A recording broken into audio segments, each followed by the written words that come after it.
tabernáculo de Moisés foi a habitação de Deus, do Altíssimo, durante 40 anos no deserto. Todas as pessoas que se aproximavam desse recinto sabiam que esse lugar era um lugar especial, um lugar separado, santificado a Deus. As pessoas não poderiam simplesmente aparecer aqui e falar: eu quero entrar. Todas as pessoas que quisessem ter um compromisso com Deus teriam que provar esse compromisso através de um sacrifício.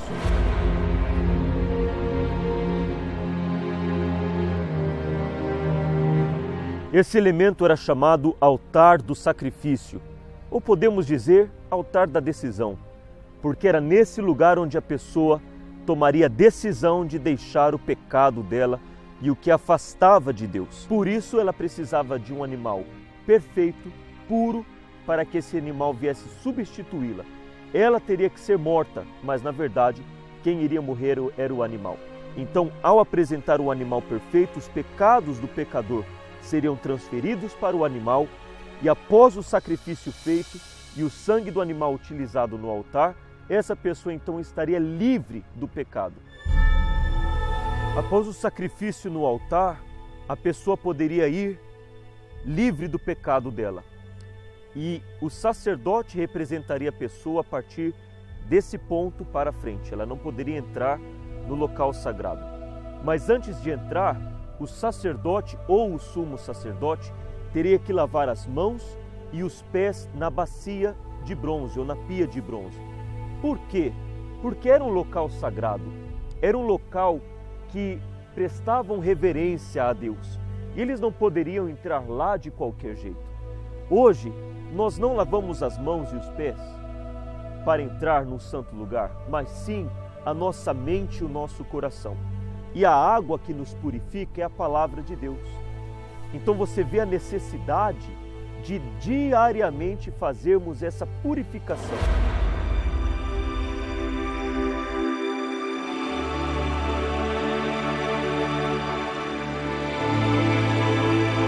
O serviço sagrado no santuário acontecia todos os dias.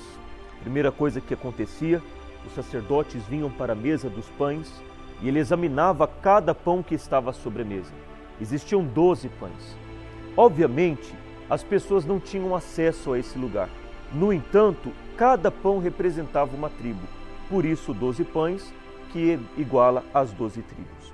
Todos os dias os sacerdotes examinavam os pães para ver se estava criando algum mofo ou não.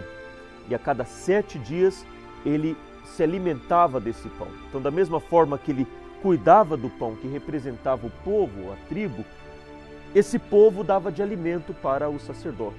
Hoje não é diferente. Os homens de Deus cuidam do povo, oram pelo povo, jejuam pelo povo. Sempre estão prestando atenção para que o povo não venha padecer ou, em outras palavras, mofar, assim como acontecia no passado com os pães.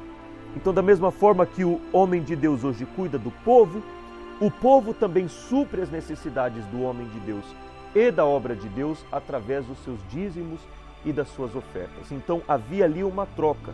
O homem cuidava do povo e o povo cuidava da obra de Deus. Logo após examinarem os pães, o sacerdote vinha até o altar do incenso. Era nesse local que ele se comunicava com Deus. Todos os dias, pela manhã e pelo entardecer, ele teria que fazer o sacrifício no altar, ele teria que examinar os pães e, eventualmente, ele teria que se comunicar com Deus. Então, o carvão do altar do sacrifício que ele apresentou lá fora, seria a prova de que ele entrou aqui sem o pecado dele, entrou aqui com sinceridade. E quando ele se dirigisse a Deus através da oração, ele iria se dirigir com uma sinceridade de coração. E após apresentar o incenso, o sacerdote viria até a menorá ou o candelabro para acender as 7 copas, que era a única forma de iluminação no tabernáculo. Mas ele precisava de fogo. De onde ele pegaria esse fogo? Esse fogo teria que ser pego do altar do incenso. Então veja que todos os elementos no tabernáculo dependem do fogo. Mas esse fogo ele tinha que partir de um lugar. E esse lugar era exatamente o altar do sacrifício, o local da decisão onde a pessoa deixaria os pecados dela para que então, através do sacrifício, ela pudesse apresentar as suas orações sinceras a Deus e, após apresentar as suas orações no altar do incenso, a fé da pessoa poderia então ser acesa. Agora nós vamos entrar no Santíssimo Lugar, onde a presença de Deus habitava através da Arca da Aliança. Vamos lá.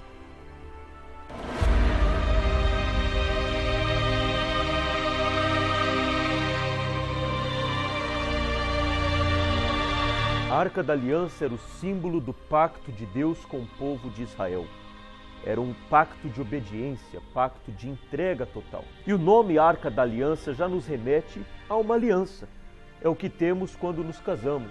É exatamente isso o que Deus sempre quis fazer com o povo. Firmar um pacto, uma aliança com esse povo. Só que Deus é santo e Ele precisava que esse povo viesse a largar as suas idolatrias, os seus erros, os seus pecados, para que então eles fossem purificados, eles viessem a ter uma comunhão sincera com Deus, a fé desse povo pudesse ser acesa e então finalmente esse casamento, esse pacto aconteceria. E assim como esse local, o Santo dos Santos, representa a aliança que Deus fez com o povo no deserto, através da Arca da Aliança, nós vamos deixar aqui as fotografias de todos os fiéis, de todos aqueles que decidiram firmar um pacto com Deus Altíssimo, um pacto de fidelidade, um pacto de obediência através deste casamento por toda a vida. Vai ser aqui neste local.